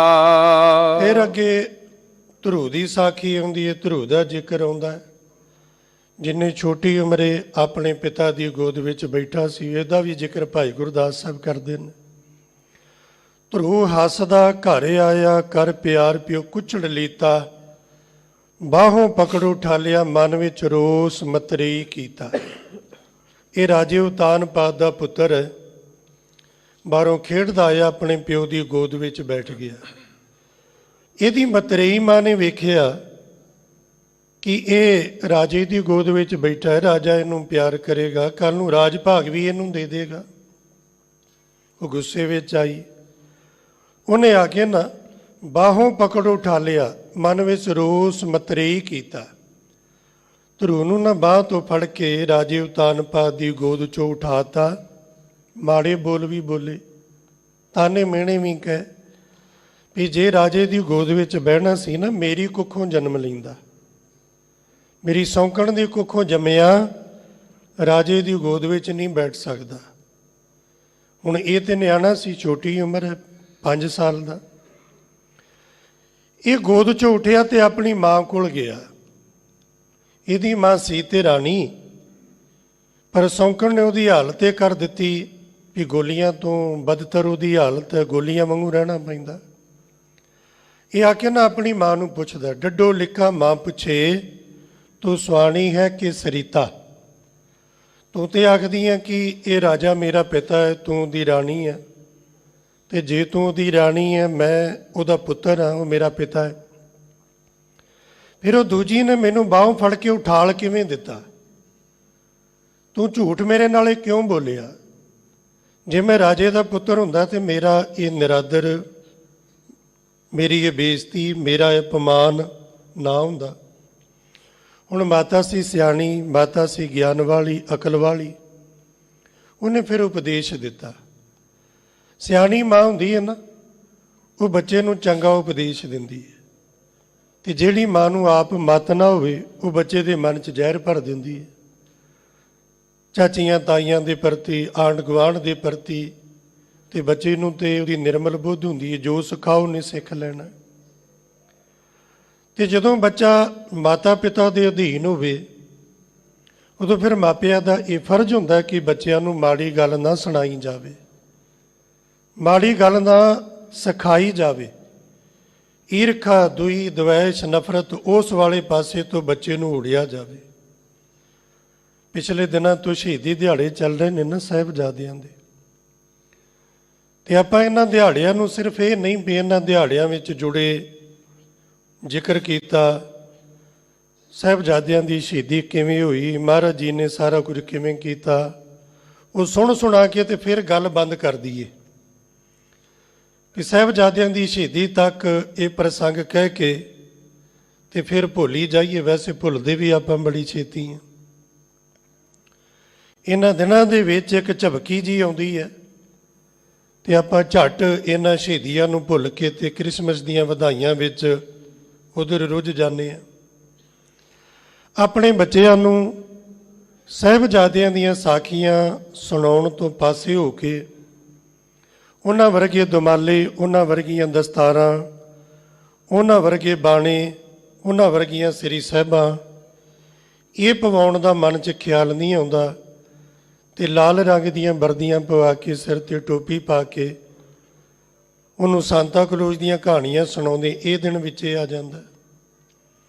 ਤੇ ਅਜੇ 4 ਦਿਨ ਨਹੀਂ ਹੁੰਦੇ ਸ਼ਹੀਦੀਆਂ ਦੇ ਇਹ ਸਾਕੇ ਨੂੰ, ਤੇ ਫਿਰ ਆਪਾਂ ਸਾਰਾ ਕੁਝ ਭੁੱਲ ਕੇ ਤੇ ਸਭ ਤੋਂ ਅੱਗੇ ਮੋਹਰੀ ਹੋ ਕੇ ਆਪਾਂ ਨਵੇਂ ਸਾਲਾਂ ਦੀਆਂ ਵਧਾਈਆਂ ਦੇਣੀਆਂ। ਦੇਖੋ, ਉਹ ਜਿਹੜੇ ਤਿਉਹਾਰ ਨੇ, ਉਹ ਦਿਨ ਨੇ, ਉਹਨਾਂ ਨੂੰ ਮੁਬਾਰਕ। ਜਿਸ ਧਰਮ ਨਾਲ ਸੰਬੰਧਿਤ ਨੇ ਉਹਨਾਂ ਨੂੰ ਮੁਬਾਰਕ, ਉਹ ਰੱਜ ਰੱਜ ਕੇ ਮਨਾਉਣ। ਪਰ ਕੀ ਸਾਡੇ ਮਨ ਦੇ ਵਿੱਚ ਇੰਨਾ ਵੀ ਅਸਰ ਨਹੀਂ ਹੋਇਆ ਵੀ ਇੰਨੀ ਜਲਦੀ ਆਪਾਂ ਭੁੱਲ ਗਏ? ਵਿੱਚੇ ਪਹਿਲਾਂ ਇਹ ਵਧਾਈਆਂ ਦਿੱਤੀਆਂ, ਫਿਰ 4 ਦਿਨਾਂ ਬਾਅਦ ਨਵੇਂ ਸਾਲ। ਇੰਨੀ ਛੇਤੀ, ਜਦੋਂ ਕਿ ਇਹ ਦਿਹਾੜੇ ਤੇ ਸਿੱਖ ਰੋਜ਼ ਯਾਦ ਕਰਦਾ ਹੈ, ਇੱਕ ਦਿਨ 'ਚ ਕਈ ਵਾਰੀ ਯਾਦ ਕਰਦਾ ਹੈ। ਸੁੱਖ ਦੀ, ਦੁੱਖ ਦੀ, ਕੋਈ ਵੀ ਗੁਰੂ ਚਰਨਾਂ 'ਚ ਸਿੱਖ ਅਰਦਾਸ ਕਰਦਾ ਹੈ ਨਾ, 10 ਪਾਤਸ਼ਾਹੀਆਂ ਗੁਰੂ ਗ੍ਰੰਥ ਸਾਹਿਬ ਮਹਾਰਾਜ ਜੀ ਦਾ ਨਾਮ ਲੈਣ ਤੋਂ ਬਾਅਦ ਅਰਦਾਸ ਦਾ ਅਗਲਾ ਪਤਾ ਜਦੋਂ ਪੜ੍ਹਦਾ ਨਾ, ਤੇ ਫਿਰ ਉਹ ਕੀ ਬਚਨ ਪੜ੍ਹਦੇ ਆ? 5 ਪਿਆਰਿਆਂ 4 ਸਾਹਿਬਜ਼ਾਦਿਆਂ। ਤੇ ਹੁਣ ਜਦੋਂ 4 ਸਾਹਿਬਜ਼ਾਦਿਆਂ ਦਾ ਜ਼ਿਕਰ ਆਉਂਦਾ ਹੈ, ਉਦੋਂ ਸਿੱਖ ਦੀ ਸੁਰਤ ਦੇ ਵਿੱਚੋਂ ਚਮਕੌਰ ਦੀ ਗੜੀ, ਸਰਸਾ ਦਾ ਕੰਢਾ, ਪਰਿਵਾਰ ਦਾ ਵਿਛੋੜਾ ਤੇ ਸਰਹੰਦ ਦੀ ਨੀਂਹ, ਇਹ ਸਰਹੰਦ ਦੀ ਦੀਵਾਰ ਸਿੱਖ ਦੀ ਸੁਰਤ 'ਚੋਂ ਆਪਣੇ ਆਪ ਨਿਕਲਦੀ ਹੈ। 4 ਸਾਹਿਬਜ਼ਾਦਿਆਂ ਦਾ ਜ਼ਿਕਰ ਆਉਂਦੇ ਆ ਤੇ ਸਿੱਖ ਇੰਨੀ ਛੇਤੀ ਭੁੱਲ ਜੇ।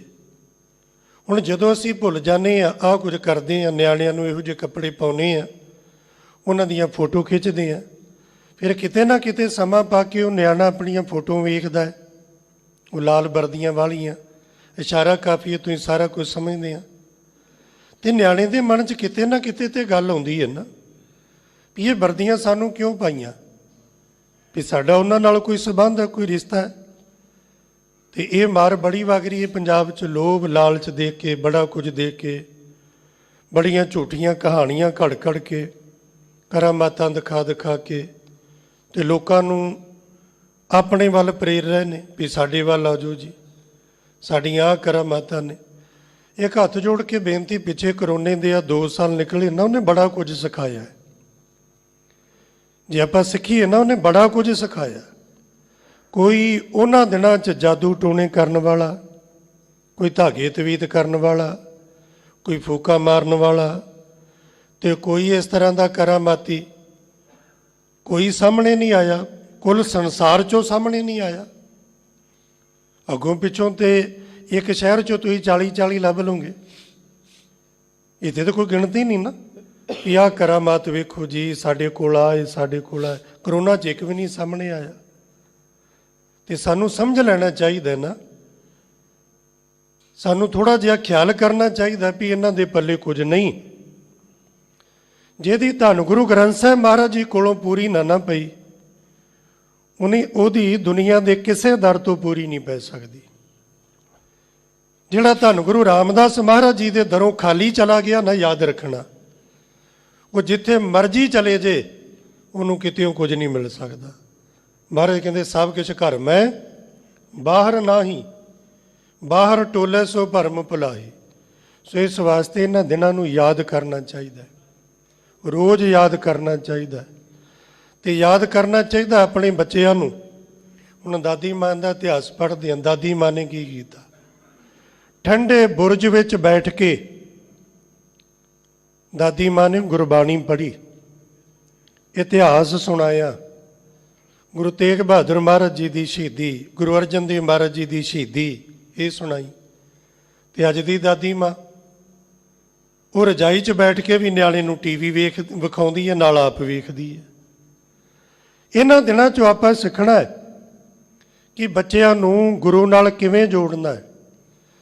ਉਹਨਾਂ ਨੂੰ ਆਪ ਗੁਰੂ ਕੋਲ ਲੈ ਕੇ ਆਉਣਾ, ਘਰ ਵਿੱਚ ਬਾਣੀ ਪੜ੍ਹਨੀ, ਬਾਣੀ ਨਾਲ ਜੋੜਨਾ, ਸਾਖੀਆਂ ਸੁਣਾਉਣੀਆਂ। ਪਹਿਲਾਂ ਮਾਤਾਵਾਂ ਘਰ ਵਿੱਚ ਕਿਤਾਬਾਂ ਰੱਖਦੀਆਂ ਸੀ ਸਾਖੀਆਂ ਦੀਆਂ, ਬੱਚਿਆਂ ਨੂੰ ਸੁਣਾਉਂਦੀਆਂ, ਬੱਚੇ ਚਾਅ ਨਾਲ ਸੁਣਦੇ। ਤੇ ਹੁਣ ਇਹ ਰਿਵਾਜ ਖਤਮ ਹੋਇਆ। ਫਿਰ ਮਨਾਂ 'ਚ ਚਾਹ ਹੁੰਦਾ ਸੀ, ਅਰਦਾਸ 'ਚ ਪੜ੍ਹਦੇ ਹਨ ਨਾ, ਪੰਜਾਂ ਤਖਤਾਂ ਤੇ ਹੋਰ ਗੁਰਦੁਆਰੇ ਗੁਰਧਾਮਾਂ ਦੇ ਦਰਸ਼ਨ ਦਿਦਾਰਿਆਂ ਦਾ ਧਿਆਨ ਧਰ ਕੇ ਬੋਲੋ ਜੀ ਵਾਹਿਗੁਰੂ। ਤੇ ਗੁਰਦੁਆਰਿਆਂ ਦਾ ਧਿਆਨ ਤੇ ਆਪਾਂ ਤਾਂ ਧਰਾਂਗੇ ਨਾ ਜੇ ਗੁਰਦੁਆਰਿਆਂ ਦੇ ਦਰਸ਼ਨ ਕੀਤੇ ਹੋਣਗੇ। ਲੱਖਾਂ ਰੁਪਈਆ ਖਰਚ ਕੇ ਨਿਆਣਿਆਂ ਨੂੰ ਖਲੀਫਾ ਬੁਰਜ ਤੇ ਦਿਖਾਇਆ, ਪਰ ਆਪਣੇ ਨੇੜੇ ਜਾ ਕੇ ਨਿਆਣਿਆਂ ਨੂੰ ਖੜ ਕੇ ਠੰਡਾ ਬੁਰਜ ਨਹੀਂ ਦਿਖਾ ਸਕੇ ਆਪਾਂ। ਕਿੰਨੇ ਆਪਣੇ ਜੋ ਐਸੇ ਨੇ ਪੰਜਾਬ 'ਚ ਰਹਿਣ ਵਾਲੇ, ਕਿੰਨੇ ਪਿੰਡ, ਕਿੰਨੇ ਲੋਕ ਐਸੇ ਨੇ ਜਿਨ੍ਹਾਂ ਅਜੇ ਤੱਕ ਕੋਈ ਬੁਰਜ ਹੀ ਨਹੀਂ ਵੇਖਿਆ, ਜਿਨ੍ਹਾਂ ਸਰਹੰਦ ਦੇ ਦਰਸ਼ਨ ਹੀ ਨਹੀਂ ਕੀਤੇ। ਦੂਰ ਦੂਰ ਜਾਣਗੇ, ਨੈਨੀਤਾਲ ਜਾਓ ਜੀ, ਸ਼ਿਮਲੇ ਜਾਓ ਘੁੰਮਣ, ਨਿਆਣਿਆਂ ਨੂੰ ਛੁੱਟੀਆਂ ਦਿਖਾਉਣ ਨਹੀਂ। ਜਦੋਂ ਵੀ ਸਮਾਂ ਮਿਲੇ ਉਦੋਂ ਬੱਚਿਆਂ ਨੂੰ ਇੱਧਰ ਲੈ ਕੇ ਆਓ। ਸਿੱਖਾਂ ਦੀ ਤੇ ਕੀ ਗੱਲ ਕਰੀਏ, ਜਿਹੜੇ ਭਾਵਨਾ ਨਾਲ, ਪਿਆਰ ਨਾਲ ਹੋਰ ਧਰਮਾਂ ਦੇ ਲੋਕ ਵੀ ਧੰਨ ਗੁਰੂ ਰਾਮਦਾਸ ਮਹਾਰਾਜ ਜੀ ਦੇ ਘਰ ਇੱਕ ਵਾਰੀ ਦਰਸ਼ਨ ਕਰਕੇ ਜਾਂਦੇ ਨੇ ਨਾ, ਉਹ ਸਾਰੀ ਜ਼ਿੰਦਗੀ ਫਿਰ ਗੁਣ ਗਾਉਂਦੇ ਨਹੀਂ ਥੱਕਦੇ। ਕਿ ਗੁਰੂ ਰਾਮਦਾਸ ਮਹਾਰਾਜ ਜੀ ਦੇ ਘਰ ਇੰਨਾ ਆਨੰਦ ਹੈ, ਇੰਨੀਆਂ ਬਖਸ਼ਿਸ਼ਾਂ। ਤੋਂ ਮਾਤਾ ਨੇ, ਦਾਦੀ ਮਾਂ ਨੇ ਕਿੰਨੀ ਸਿੱਖਿਆ ਦਿੱਤੀ। ਤੇ ਜਿੱਦਣ ਫਤਵਾ ਲੱਗ ਗਿਆ ਵੀ ਸ਼ਹੀਦ ਹੋ ਜਾਣਾ ਹੈ, ਤੇ ਦਾਦੀ ਮਾਂ ਨੇ ਆਖਿਆ ਪੁੱਤ ਸ਼ਹੀਦੀ ਦਾ ਮਤਲਬ ਪਤਾ ਕਿੰਨਾ ਹੈ? ਕੋਈ ਜ਼ਿਆਦਾ ਫਰਕ ਨਹੀਂ ਜੇ, ਇੰਨਾ ਹੀ ਫਰਕ ਹੈ ਵੀ ਦਾਦੀ ਮਾਂ ਦੀ ਗੋਦ ਚੋਂ ਨਿਕਲ ਕੇ ਤੇ ਦਾਦੇ ਪਿਤਾ ਦੀ ਗੋਦ ਵਿੱਚ ਜਾ ਕੇ ਤੁਸੀਂ ਬੈਠ ਜਾਣਾ ਹੈ। ਇੰਨਾ ਹੀ ਫਰਕ ਹੈ ਬਸ। ਤੇ ਦਾਦੀ ਤੁਹਾਨੂੰ ਇੰਨਾ ਪਿਆਰ ਕਰਦੀ ਹੈ, ਤੇ ਦਾਦੇ ਦੀ ਗੋਦ ਵਿੱਚ ਸੱਚਖੰਡ ਬੈਠੋਗੇ ਤੇ ਦਾਦਾ ਜੀ ਤੁਹਾਡੇ ਤੇ ਕਿੰਨੇ ਪ੍ਰਸੰਨ ਹੋਣਗੇ। ਫਿਰ ਜਿਨ੍ਹਾਂ ਨੇ ਸੇਵਾ ਕੀਤੀ, ਧੰਨ ਬਾਬਾ ਮੋਤੀ ਰਾਮ ਮਹਿਰਾ ਜੀ, ਉਹਨਾਂ ਦਾ ਸਾਰਾ ਪਰਿਵਾਰ ਕੋਹਲੂ 'ਚ ਪੀੜਿਆ ਗਿਆ। ਬਜ਼ੁਰਗ ਮਾਤਾ ਤੋਂ ਲੈ ਕੇ ਛੋਟੇ ਬੱਚੇ ਤੱਕ ਕੋਹਲੂ 'ਚ ਪੀੜ ਦਿੱਤੇ। ਫਿਰ ਧੰਨ ਨੇ ਨਾ ਦੀਵਾਨ ਟੋਂਡਰਮਲ ਵਰਗੇ। ਕੁੱਲ ਸੰਸਾਰ ਵਿੱਚ ਸਭ ਤੋਂ ਕੀਮਤੀ ਥਾਂ ਸਾਡੇ ਕੋਲ ਹੈ। 78,000 ਸੋਨੇ ਦੀ ਮੋਹਰ ਖੜੀ ਕਰਕੇ ਜੋਤੀ ਸਰੂਪ ਵਾਲੀ ਜਗ੍ਹਾ ਦੀਵਾਨ ਟੋਂਡਰਮਲ ਨੇ ਮੁੱਲ ਖਰੀਦੀ ਤੇ ਸਾਹਿਬਜ਼ਾਦਿਆਂ ਦਾ ਸੰਸਕਾਰ ਤੇ ਮਾਤਾ ਜੀ ਦਾ ਸੰਸਕਾਰ ਕੀਤਾ। ਇਹ ਦਿਨ ਚੱਲ ਰਹੇ ਨੇ ਤੇ ਗੁਰੂ ਦਾ ਸਿੱਖ ਇਹਨਾਂ ਦਿਨਾਂ ਨੂੰ ਕਦੀ ਨਹੀਂ ਭੁੱਲ ਸਕਦਾ, ਕਦੀ ਵੀ। ਜਿੰਨਾ ਜਿੰਨਾ ਤੁਸੀਂ ਚੇਤੇ ਕਰੋਗੇ ਪਰਿਵਾਰ ਵਿੱਚ ਗੁਰੂ ਨਾਨਕ ਦੀ ਸਿੱਖੀ ਓਨੀ ਪ੍ਰਫੁੱਲਤ ਹੋਏਗੀ। ਬੱਚਿਆਂ ਦਾ ਉਸ ਪਾਸੇ ਖਿਆਲ ਜਾਏਗਾ। ਉਹਨਾਂ ਨੂੰ ਦਰਸ਼ਨ ਕਰਾ ਕੇ ਲੈ ਕੇ ਆਓ ਚਮਕੌਰ ਦੀ ਗੜੀ ਦੇ, ਉਹਨਾਂ ਨੂੰ ਦਰਸ਼ਨ ਕਰਾਓ ਫਤਿਹਗੜ੍ਹ ਸਾਹਿਬ ਦੇ, ਠੰਡੇ ਬੁਰਜ ਦੇ, ਜੋਤੀ ਸਰੂਪ ਦੇ, ਤਾਂ ਜੋ ਉਹਨਾਂ ਨੂੰ ਪਤਾ ਲੱਗੇ। ਤੋ ਸਿਆਣੀ ਮਾਂ ਜਿਹੜੀ ਹੈ ਨਾ, ਉਹ ਬੱਚੇ ਨੂੰ ਸਹੀ ਮੱਤ ਦਿੰਦੀ ਹੈ। ਇਹਦੀ ਮਾਂ ਨੇ ਆਖਿਆ ਪੁੱਤ ਸੀ ਤੇ ਮੈਂ ਰਾਣੀ, ਪਰ ਪਰਮਾਤਮਾ ਦੀ ਬੰਦਗੀ ਤੋਂ ਬਿਨਾਂ ਮੇਰੀ ਆਹ ਹਾਲਤ ਹੋਈ। ਕਿਸੇ ਨੂੰ ਦੋਸ਼ ਨਹੀਂ ਦਿੱਤਾ, ਦੋਸ਼ ਮੇਰਾ ਹੈ। ਮੈਂ ਬੰਦਗੀ ਨਹੀਂ ਕੀਤੀ, ਭਗਤੀ ਨਹੀਂ ਕੀਤੀ, ਤਾਂ ਇਹ ਕੁਝ ਹੋਇਆ। ਤੇ ਜੇ ਪੁੱਤਰਾ ਤੂੰ ਰਾਜ ਭਾਗ ਮੰਨਣਾ ਚਾਹੁੰਦਾ ਹੈ, ਸੁਖ ਚਾਹੁੰਦਾ ਹੈ, ਸ਼ੋਭਾ ਚਾਹੁੰਦਾ ਹੈ, ਫਿਰ ਮਾਲਕ ਦੀ ਭਗਤੀ ਕਰ। ਪਰਮੇਸ਼ਰ ਦੀ ਭਗਤੀ ਕਰਨ ਕਰਕੇ ਹੀ ਧਰੂ ਅਟਲ ਹੋ ਗਿਆ ਹੈ। ਦੁਖ ਹਰਤਾ ਇਹ ਬਿਦ ਕੋ ਸੁਆਮੀ, ਤੈ ਕਾਹੇ ਬਿਸਰਾਇਆ।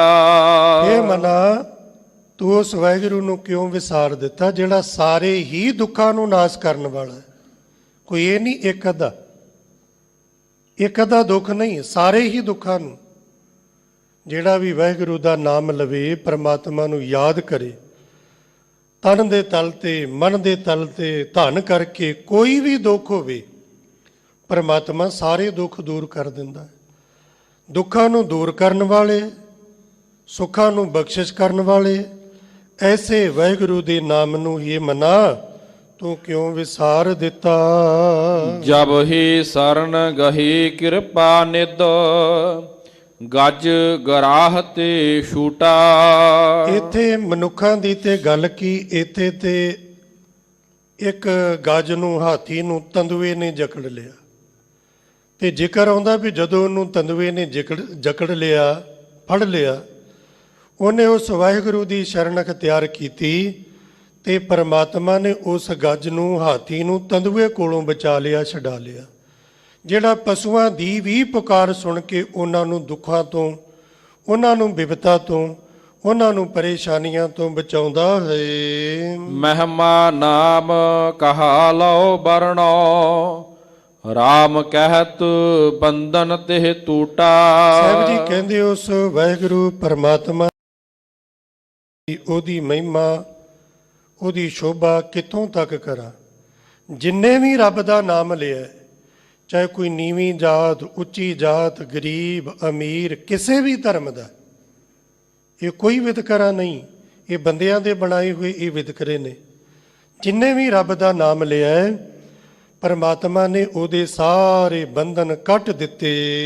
ਅਜਾਮਲ ਪਾਪੀ ਜਗ ਜਾਣੇ, ਨਿਮਖ ਮਾਹੇ ਨਿਸਤਾਰਾ। ਸਾਰੀ ਜ਼ਿੰਦਗੀ ਵੇਸਵਾਗਾਮੀ ਬਣ ਕੇ ਆਪਣੀ ਜ਼ਿੰਦਗੀ ਨੂੰ ਨਰਕ ਬਣਾਉਣ ਵਾਲਾ ਅਜ਼ਾਮਲ ਪਾਪੀ। ਸਾਧੂਆਂ ਦੀ ਸੰਗਤ ਹੋਈ, ਉਹਨਾਂ ਨੇ ਉਪਦੇਸ਼ ਦਿੱਤਾ, ਆਪਣੇ ਬੱਚੇ ਦਾ ਨਾਮ ਜਿਹੜਾ ਹੁਣ ਤੇਰੇ ਘਰ ਬੱਚਾ ਹੋਏਗਾ, ਉਹਦਾ ਨਾਮ ਨਾਰਾਇਣ ਰੱਖ ਲਈ। ਇਹਨੇ ਨਾਮ ਨਾਰਾਇਣ ਰੱਖਿਆ। ਛੋਟਾ ਬੱਚਾ ਹੋਣ ਕਰਕੇ ਉਹਦੇ ਨਾਲ ਪਿਆਰ ਜ਼ਿਆਦਾ, ਨਾਰਾਇਣ ਨਾਰਾਇਣ ਕਰਦਾ ਰਿਹਾ।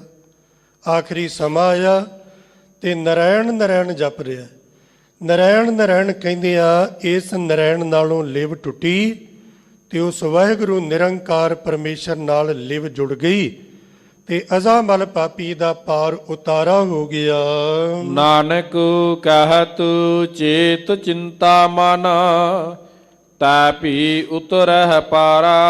ਤੇ ਸਤਿਗੁਰੂ ਪਾਤਸ਼ਾਹ ਮਹਾਰਾਜ ਜੀ ਬਖਸ਼ਿਸ਼ ਕਰਦੇ ਨੇ, ਜਿਨ੍ਹਾਂ ਏਡੇ ਏਡੇ ਵੱਡੇ ਪਾਪੀਆਂ ਦਾ ਉਧਾਰ ਕਰ ਦਿੱਤਾ। ਜੇ ਆਪਾਂ ਵੇਖੀਏ ਨਾ, ਕਈਆਂ ਦੇ ਜੀਵਨ 'ਚ ਇੱਕ ਦੋ ਖਾਮੀਆਂ ਕਮੀਆਂ ਹੁੰਦੀਆਂ ਨੇ ਤੇ ਬੰਦਾ ਉਹਨੂੰ ਹੀ ਸੋਚ ਸੋਚ ਕੇ ਗੁਰੂ ਕੋਲ ਨਹੀਂ ਜਾਂਦਾ। ਉਹਨੂੰ ਹੀ ਸੋਚੀ ਜਾਂਦਾ ਹੈ ਵੀ ਨਾ ਜੀ ਅਸੀਂ ਤੇ ਪਾਪੀ ਆ, ਮੈਂ ਤੇ ਬੜੇ ਗੁਨਾਹ ਕੀਤੇ। ਜਿਹਨੇ ਜ਼ਿਆਦਾ ਪਾਪ ਕੀਤੇ ਹੁਣ ਉਹਨੂੰ ਗੁਰੂ ਕੋਲ ਜ਼ਿਆਦਾ ਆਉਣ ਦੀ ਜ਼ਰੂਰਤ ਹੈ। ਜਿਹੜਾ ਜ਼ਿਆਦਾ ਰੋਗੀ ਹੋਵੇ ਨਾ, ਉਹਨੂੰ ਜ਼ਿਆਦਾ ਲੋੜ ਹੈ ਵੈਦ ਕੋਲ ਆਉਣ ਦੀ, ਡਰਨ ਦੀ ਲੋੜ ਨਹੀਂ। ਜਿੰਨੇ ਮਰਜ਼ੀ ਵੱਡੇ ਤੋਂ ਵੱਡੇ ਗੁਨਾਹ ਪਾਪ ਨੇ, ਗੁਰੂ ਦੀ ਸ਼ਰਨ ਵਿੱਚ ਆਵੇ, ਸਤਿਗੁਰੂ ਬਖਸ਼ਿਸ਼ ਕਰ ਦਿੰਦੇ ਨੇ। ਤੇ ਮਹਾਰਾਜ ਕਹਿੰਦੇ, ਹੇ ਮਨਾ, ਇਹ ਉਪਦੇਸ਼ ਕਿਸੇ ਦੂਸਰੇ ਲਈ ਨਹੀਂ। ਇਹ ਨਹੀਂ ਕਿ ਮੈਂ ਇੱਥੇ ਬੋਲ ਰਿਹਾ ਤੇ ਦੂਸਰੇ ਲਈ, ਮੇਰੇ ਲਈ ਨਹੀਂ। ਇਹ ਤੇ ਬੜਾ ਸੌਖਾ ਹੈ ਦੂਜੇ ਨੂੰ ਉਪਦੇਸ਼ ਦੇਣਾ। ਮਹਾਰਾਜ ਕਹਿੰਦੇ ਆਪ ਸੁਣਨਾ। ਗੁਰੂ ਸਾਹਿਬਾਂ ਨੇ ਇਸੇ ਤਰ੍ਹਾਂ ਕੀਤਾ ਨਾ। ਮਹਾਰਾਜ ਦਾ ਜੀਵਨ ਪੜ੍ਹੀਏ, ਇਤਿਹਾਸ। ਗੁਰੂ ਦਾ ਬਚਨ ਕਮਾਇਆ, ਆਪ ਸੇਵਾ ਕੀਤੀ, ਆਗਿਆ ਵਿੱਚ ਰਹੇ, ਬਚਨ ਕਮਾਇਆ, ਤਾਂ ਜਾ ਕੇ ਬਖਸ਼ਿਸ਼ਾਂ ਪ੍ਰਾਪਤ ਹੋਈਆਂ। ਫਿਰ ਉਪਦੇਸ਼ ਦਿੱਤਾ, ਭਾਈ ਪਰਮੇਸ਼ਰ ਦਾ ਨਾਮ ਜਪੋ। ਵਾਹਿਗੁਰੂ ਜੀ ਦਾ ਨਾਮ ਹੀ ਸਭ ਤੋਂ ਸ੍ਰੇਸ਼ਟ ਤੇ ਸਰਵੋਤਮ ਹੈ। ਮਹਾਰਾਜ ਕਹਿੰਦੇ ਐਸੇ ਰੱਬ ਦੇ ਨਾਮ ਨੂੰ ਜੇ ਤੂੰ ਜਪੇ ਤੇ ਤੇਰਾ ਪਾਰ ਉਤਾਰਾ ਹੋਵੇਗਾ। ਇਹਨਾਂ ਬਚਨਾਂ ਦੇ ਨਾਲ ਹੀ ਪਵਿੱਤਰ ਪਾਵਨ ਗੁਰਫਰਮਾਨ ਦੀ ਇਹ ਆਖਰੀ ਪੰਕਤੀ ਦੀ ਵਿਚਾਰ ਵੀ ਸੰਪੂਰਨ ਹੋਈ। ਹੁਣ ਜੋ ਲੜੀਵਾਰ ਵਿਚਾਰ ਸਤਿਗੁਰੂ ਜੀ ਦੀ ਪਾਵਨ ਬਾਣੀ ਦੀ ਚੱਲ ਰਹੀ ਹੈ, ਧੰਨ ਗੁਰੂ ਅਰਜਨ ਦੇਵ ਮਹਾਰਾਜ ਜੀ ਕੀ ਰਹਿਮਤ ਕਰ ਰਹੇ ਹਨ। ਰਾਮ ਕਲੀ ਮਹੱਲਾ ਪੰਜਵਾ। ਈਂਦਣ ਤੇ ਬੈਸੰਤਰ ਭਾਗਾ। ਰਾਮਕਲੀ ਰਾਗ ਵਿੱਚ ਧੰਨ ਗੁਰੂ ਅਰਜਨ ਦੇਵ ਮਹਾਰਾਜ ਜੀ ਨੇ ਕਿਰਪਾ ਕੀਤੀ ਕਿ ਬਾਹਰੀ ਤੌਰ ਤੇ ਲੱਕੜੀ ਦਾ ਤੇ ਅੱਗ ਦਾ ਕੋਈ ਮੇਲ ਨਹੀਂ। ਅੱਗ ਨੂੰ ਲੱਕੜ ਦੇ ਨੇੜੇ ਕਰੋ ਤੇ ਛੇਤੀ ਮੱਚਦੀ ਨਹੀਂ, ਅੱਗ ਲੱਕੜ ਤੋਂ ਦੂਰ ਜਾਂਦੀ ਹੈ। ਮਾਟੀ ਕੋ ਜਲ ਦਹਿ ਦਿਸ ਤਿਆਗਾ। ਪਰ ਉਸ ਲੱਕੜ ਦੇ ਅੰਦਰ ਵੀ ਅੱਗ ਰਹਿੰਦੀ ਹੈ। ਉਹ ਜਿਹੜੀ ਲੱਕੜ ਦੇ ਅੰਦਰ ਅੱਗ ਰਹਿੰਦੀ ਹੈ ਉਹ ਲੱਕੜ ਨੂੰ ਸਾੜਦੀ ਨਹੀਂ, ਤੇ ਜਿਹੜੀ ਬਾਹਰੀ ਅੱਗ ਹੈ ਉਹ ਲੱਕੜ ਤੋਂ ਦੂਰ ਜਾਂਦੀ ਹੈ। ਹੁਣ ਅਗਲੀ ਪੰਕਤੀ ਵਿੱਚ ਮਹਾਰਾਜ ਜੀ ਨੇ ਕਿਰਪਾ ਕੀਤੀ ਕਿ ਉੱਦਾਂ ਮਿੱਟੀ ਨੂੰ ਪਾਣੀ 'ਚ ਪਾ ਦਿਓ ਤੇ ਮਿੱਟੀ ਗਲ ਜਾਂਦੀ ਹੈ, ਪਰ ਇਹ ਧਰਤੀ ਜਿਹੜੀ ਪਾਣੀ ਤੇ ਖਲੋਤੀ ਹੈ ਨਾ, ਥੱਲੇ ਪਾਣੀ ਹੈ। ਸਮੁੰਦਰਾਂ ਦੇ ਕੰਢੇ ਤੁਸੀਂ ਵੇਖੋ ਕਿਤੇ ਪੱਕੇ ਪੱਥਰਾਂ ਨਾਲ ਜਾਂ ਸੀਮੈਂਟ ਨਾਲ ਨਹੀਂ ਬਣੇ ਹੁੰਦੇ, ਮਿੱਟੀ ਹੁੰਦੀ ਹੈ। ਪਰ ਉਹ ਸਮੁੰਦਰਾਂ ਦਾ ਪਾਣੀ, ਧਰਤੀ ਦਾ ਹੇਠਲਾ ਪਾਣੀ ਜਿਹੜਾ ਇਹ ਮਿੱਟੀ ਨੂੰ ਗਾਲਦਾ ਨਹੀਂ, ਬਲਕਿ ਉਹਦੀ ਰੱਖਿਆ ਕਰਦਾ ਹੈ। ਉਪਰ ਚਰਨ ਤਲੈ ਆਕਾਸ। ਅੱਗੇ ਮਹਾਰਾਜ ਜੀ ਨੇ ਬਖਸ਼ਿਸ਼ ਕੀਤੀ, ਜਿਵੇਂ ਰੁੱਖ ਦਰਖਤ ਵੇਖੋ, ਬੰਦੇ ਦਾ ਸਰੀਰ ਦਾ ਸਭ ਤੋਂ ਸਰਵੋਤਮ ਹਿੱਸਾ ਹੈ ਸਿਰ। ਸਿਰ ਉੱਚਾ ਹੈ, ਸਭ ਤੋਂ ਉੱਚਾ ਸਿਰ ਹੈ, ਤੇ ਚਰਨ ਬਾਕੀ ਹੋਰ ਅੰਗ ਠਾਹ ਨੂੰ ਨੇ। ਹੋਰ ਕੋਈ ਅੰਗ ਵੱਢਿਆ ਜਾਵੇ ਬਚ ਜਾਂਦਾ ਹੈ, ਸਿਰ ਵੱਢਿਆ ਜਾਵੇ ਇਹਦੀ ਮੌਤ ਹੋ ਜਾਂਦੀ ਹੈ। ਤੇ ਜਿਹੜਾ ਰੁੱਖ ਦਾ ਮੂਲ ਹੈ ਨਾ, ਰੁੱਖ ਦਾ ਸਿਰ ਹੈ, ਉਹਦੀਆਂ ਜੜ੍ਹਾਂ ਨੇ। ਜੜ੍ਹਾਂ ਵੱਢੀਆਂ ਜਾਣ, ਜੜ ਵੱਢੀ ਜਾਏ ਰੁੱਖ ਸੁੱਕ ਜਾਂਦਾ ਹੈ, ਤੇ ਜਿਹੜੀਆਂ ਟਾਹਣੀਆਂ ਨੇ ਉਹਦਾ ਬਾਕੀ ਸਰੀਰ ਹੈ। ਟਾਹਣੀ ਵੱਢ ਦਿਓ ਉਹਨੂੰ ਕੁਝ ਨਹੀਂ ਹੁੰਦਾ। ਤੋ ਇਸ ਤਰ੍ਹਾਂ ਦਰਖਤ ਦਾ ਜਿਹੜਾ ਸਿਰ ਹੈ, ਮੂਲ ਹੈ, ਉਹ ਧਰਤੀ ਵਿੱਚ ਹੈ, ਤੇ ਬਾਕੀ ਸ਼ਾਖਾ ਰੂਪ ਸਰੀਰ ਉਹਦਾ ਬਾਹਰ ਹੈ। ਘਟ ਮਹਿ ਸਿੰਧ ਕੀਓ ਪਰਗਾਸ। ਪਰਮਾਤਮਾ ਨੇ ਕਿਰਪਾ ਕੀਤੀ ਇਸ ਸਰੀਰ ਰੂਪੀ ਘੜੇ ਵਿੱਚ, ਸਿੰਧ ਕਹੀਏ ਸਮੁੰਦਰ ਰੂਪ ਵਾਹਿਗੁਰੂ ਨੇ ਆਪਣੀ ਅੰਸ਼, ਆਪਣੀ ਜੋਤ ਇਸ ਸਰੀਰ ਰੂਪੀ ਘਰ ਵਿੱਚ ਆਤਮਾ ਦੇ ਰੂਪ ਅੰਦਰ ਟਿਕਾਈ ਹੈ। ਐਸਾ ਸਮਰੱਥ ਹਰਿ ਜੀਓ ਆਪ। ਇਹ ਸਾਰਾ ਕੁਝ ਕਰਨ ਤੇ ਕਰਾਉਣ ਵਾਲਾ ਸਮਰੱਥ ਵਾਹਿਗੁਰੂ ਹੈ। ਇਹ ਅਚਰਜ ਬਾਤਾਂ ਨੇ ਜੋ ਵਾਹਿਗੁਰੂ ਦੀ ਕਲਾ ਦੇ ਨਾਲ ਹੋ ਰਹੀਆਂ ਨੇ। ਵਾਹਿਗੁਰੂ ਹੀ ਕਰ ਰਿਹਾ।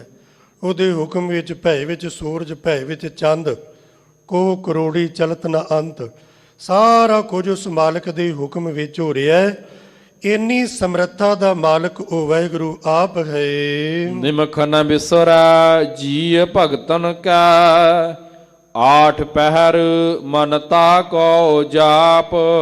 ਜਿਸ ਤਰ੍ਹਾਂ ਪਵਿੱਤਰ ਮੁੱਖ ਵਾਕ ਵਿੱਚ ਵੀ ਸਾਹਿਬ ਜੀ ਨੇ ਕਿਰਪਾ ਕੀਤੀ ਕਿ ਪਰਮਾਤਮਾ ਦਾ ਨਾਮ ਜਪਣਾ, ਪਰਮਾਤਮਾ ਦਾ ਨਾਮ ਜਪਣਾ। ਮਨਮੁਖ ਰੱਬ ਦੇ ਨਾਮ ਤੋਂ ਦੂਰ ਭੱਜਦਾ, ਵਾਹਿਗੁਰੂ ਦਾ ਨਾਮ ਛੱਡ ਕੇ ਨਾ ਹੋਰ ਖਿਨ ਭੰਗਰ ਸੁੱਖਾਂ ਦੇ ਪਿੱਛੇ ਲੱਗ ਕੇ ਉਹਨਾਂ ਸੁੱਖਾਂ ਦੇ ਪਿੱਛੇ ਦੌੜਿਆ ਫਿਰਦਾ। ਮਾਟੀ ਕੋ ਪੁੱਤਰਾ ਕੈਸੇ ਨਚਤ ਹੈ, ਦੇਖੇ ਦੇਖੇ ਸੁਨੇ ਬੋਲੇ ਦੌੜਿਓ ਫਿਰਤ ਹੈ।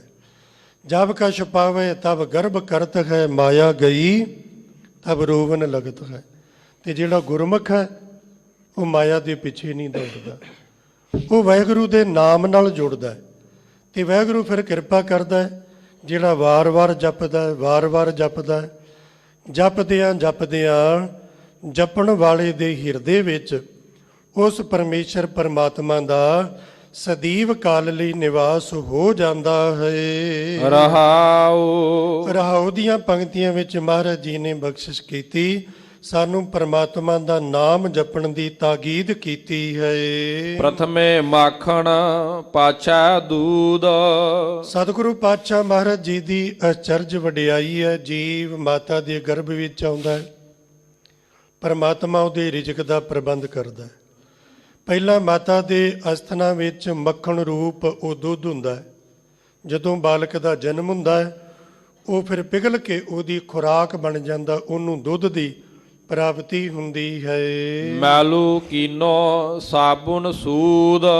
ਮਾਤਾ ਦੇ ਗਰਭ ਵਿੱਚ ਪਿਤਾ ਦੇ ਮਲੀਨ ਕਤਰੇ, ਮਲੀਨ ਬਿੰਦ ਤੋਂ ਮਾਤਾ ਦੇ ਖੂਨ ਦੀਆਂ ਕੁਝ ਬੂੰਦਾਂ ਤੋਂ ਇਹਦੀ ਘਾੜਤ ਘੜੀ ਗਈ, ਪਰ ਪ੍ਰਮਾਤਮਾ ਨੇ ਜਿਨ ਤੋਂ ਸਾਜ ਸਵਾਰ ਸ਼ਿੰਗਾਰਿਆ, ਇਹਨੂੰ ਸਾਜਿਆ ਵੀ, ਇਹਨੂੰ ਸਵਾਰਿਆ ਵੀ, ਇਹਨੂੰ ਫਿਰ ਉੱਤੇ ਚਮੜੀ ਦਾ ਲੇਪ ਕਰਕੇ ਸ਼ਿੰਗਾਰ ਦਿੱਤਾ। ਜਿਵੇਂ ਸਾਬਣ ਦੇ ਨਾਲ ਸ਼ੁੱਧ ਹੁੰਦਾ ਹੈ ਨਾ, ਸਾਫ਼ ਹੋ ਜਾਂਦਾ ਹੈ, ਇਸ ਤਰ੍ਹਾਂ ਇਸ ਕਾਇਆ ਨੂੰ ਪ੍ਰਮਾਤਮਾ ਨੇ ਨਿਰਮਲ ਤੇ ਬਾਹਰੋਂ ਚਿੱਟਾ ਉਜਲਾ ਬਣਾ ਦਿੱਤਾ। ਭੈ ਤੇ ਨਿਰਭਉ ਡਰਤਾ ਫਿਰੈ। ਪਰ ਮਹਾਰਾਜ ਕਹਿੰਦੇ ਵੀ ਵੇਖੋ ਰੱਬ ਦੇ ਨਾਮ ਤੋਂ ਹੀਣੇ ਮਨੁੱਖ ਦੀ ਹਾਲਤ ਕੀ ਹੈ। ਸੀ ਤੇ ਪਰਮਾਤਮਾ ਦੀ ਅੰਸ਼, ਪਰਮਾਤਮਾ ਆਪ ਨਿਰਭਉ ਹੈ, ਇਹ ਨਿਰਭਉ ਦੀ ਅੰਸ਼ ਸੀ। ਪਰ ਇਹ ਕੀ ਕਰਦਾ ਹੈ, ਇਹ ਸਾਰੀ ਜ਼ਿੰਦਗੀ ਬਾਹਰੋਂ ਭੈ ਤੋਂ, ਮਾਇਆ ਤੋਂ, ਕਿਤੇ ਕਾਮ ਤੋਂ, ਕਿਤੇ ਕ੍ਰੋਧ ਤੋਂ, ਲੋਭ ਤੋਂ, ਹੰਕਾਰ ਤੋਂ ਡਰਦਾ ਫਿਰਦਾ ਹੈ। ਹੁੰਦੀ ਕੋ ਅਨਹੋਦੀ ਹੀਰਾ। ਤੇ ਫਿਰ ਕੀ ਕਰਦਾ ਹੈ, ਭੁਲੇਖੇ ਵਿੱਚ ਜੀਂਦਾ ਹੈ। ਮੌਤ ਆਉਣੀ ਹੀ ਆਉਣੀ ਹੈ, ਇੱਕ ਦਿਨ ਮਰਨਾ ਹੀ ਹੈ, ਉਹ ਪੱਕੀ ਹੈ, ਉਹ ਹੋਂਦ ਹੈ ਉਹਦੀ, ਉਹਨੇ ਆਉਣਾ। ਉਹਨੂੰ ਇਹ ਅਣਹੋਂਦੀ ਮੰਨਦਾ ਹੈ ਵੀ ਨਹੀਂ, ਹੋਰ ਕੋਈ ਮਰਦਾ ਤੇ ਮਰੇ, ਮੈਂ ਥੋੜ੍ਹੀ ਮਰਨਾ। ਇਸੇ ਕਰਕੇ ਤੇ ਬੰਦਾ ਰੱਬ ਵਾਲੇ ਪਾਸੇ ਨਹੀਂ ਨਾ ਹੁੰਦਾ। ਅਜੇ ਬੜੀ ਉਮਰ ਪਈ ਹੈ, ਫਿਰ ਜਪ ਲਾਂਗੇ, ਬੜੀ ਉਮਰ ਪਈ ਹੈ, ਫਿਰ ਅੰਮ੍ਰਿਤ ਛਕ ਲਾਂਗੇ। ਜਿਹੜੀ ਮੌਤ ਲਾਜ਼ਮੀ ਆਉਣੀ ਹੈ, ਉਹਨੂੰ ਵਿਸਾਰ ਕੇ ਜੀਂਦਾ ਹੈ। ਦੇਹੀ ਗੁਪਤ ਵਿਦੇਹੀ ਦੀਸਾ। ਪਰਮਾਤਮਾ ਦੀ ਅੰਸ਼ ਜੀਵ ਆਤਮਾ ਇਹਦੇ ਅੰਦਰ ਜਿਹੜੀ ਗੁਪਤ ਹੈ, ਤੇ ਇਹ ਨਾਸਵੰਤ ਸਰੀਰ ਇਹਦਾ ਬਾਹਰ ਪ੍ਰਗਟ ਪ੍ਰਤੱਖ ਦਿਖ ਰਿਹਾ ਹੈ। ਸਗਲੇ ਸਾਜ ਕਰਤ ਜਗਦੀਸਾ। ਇਹ ਸਾਰਾ ਕੁਝ ਕੌਣ ਕਰ ਰਿਹਾ ਹੈ? ਮਿੱਟੀ ਤੋਂ ਇਹ ਕਾਇਆ ਬਣਾ ਦੇਣੀ। ਕੋਈ ਆਖੇ ਨਾ ਪਰਮਾਤਮਾ ਦੀ ਤਾਕਤ ਕੀ ਹੈ, ਰੱਬ ਕੀ ਕਰਦਾ ਹੈ? ਜੇ ਕੋਈ ਚਮਤਕਾਰ ਵੇਖਣਾ ਰੱਬ ਦਾ, ਕਿਹੜਾ ਚਮਤਕਾਰ ਹੈ? ਮਹਾਰਾਜ ਕਹਿੰਦੇ ਕਿਤੇ ਹੋਰ ਜਾ ਕੇ ਵੇਖਣ ਦੀ ਲੋੜ ਨਹੀਂ, ਤੂੰ ਆਪਣੇ ਆਪ ਨੂੰ ਵੇਖ ਲੈ। ਇਹ ਤੇਰਾ ਸਰੀਰ ਉਹਨੇ ਕਿੱਥੋਂ ਬਣਾ ਦਿੱਤਾ? ਮਿੱਟੀ ਤੋਂ ਉਹਨੇ ਇਹ ਘਾੜਤ ਘੜ ਦਿੱਤੀ। ਇਹ ਮਿੱਟੀ ਬੋਲਦੀ ਹੈ, ਮਿੱਟੀ ਸੁਣਦੀ ਹੈ, ਮਿੱਟੀ ਵੇਖਦੀ ਹੈ। ਇਹ ਉਸ ਵਾਹਿਗੁਰੂ ਹੀ ਪਰਮਾਤਮਾ ਦੀ ਹੀ ਤਾਕਤ ਹੈ ਕਿ ਉਸਨੇ ਸਭ ਕੁਝ ਕੀਤਾ ਹੈ। ਠਗਣ ਹਾਰ ਅਨਠਗਦਾ ਠਾਗਾ। ਇਹ ਆਪ ਪਰਮਾਤਮਾ ਦੀ ਅੰਸ਼ ਸੀ, ਇਹ ਠੱਗਿਆ ਜਾਣ ਵਾਲਾ ਨਹੀਂ ਸੀ। ਪਰ ਵਾਹਿਗੁਰੂ ਨੂੰ ਵਿਸਾਰ ਕੇ ਇਹ ਮਾਇਆ ਦੇ ਹੱਥੋਂ, ਪਾਪਾਂ ਬੁਰਾਈਆਂ ਦੇ ਹੱਥੋਂ ਇਹਨੇ ਆਪਣੇ ਆਪ ਨੂੰ ਠਗਾ ਲਿਆ। ਬਿਨ ਵਖਰ ਫਿਰ ਉਠ ਲਾਗਾ। ਪਰਮਾਤਮਾ ਦੇ ਨਾਮ ਰੂਪ ਸੌਦੇ ਤੋਂ ਬਿਨਾ, ਵਖਰ ਤੋਂ ਬਿਨਾ, ਪਰਮਾਤਮਾ ਦੇ ਨਾਮ ਰੂਪ ਸੰਚੇ ਕੀਤੇ, ਇਕੱਠੇ ਕੀਤੇ, ਸੌਦੇ ਤੋਂ ਬਿਨਾ, ਰੱਬ ਦੇ ਨਾਮ ਦੀ ਕਮਾਈ ਤੋਂ ਬਿਨਾ, ਫਿਰ ਮੁੜ ਕੇ ਪਾਪਾਂ ਵੱਲ, ਬੁਰਾਈਆਂ ਵੱਲ ਭੱਜਦਾ ਹੈ। ਸੰਤ ਸਭਾ ਮਿਲ ਕਰੋ ਬਖਿਆਣਾ।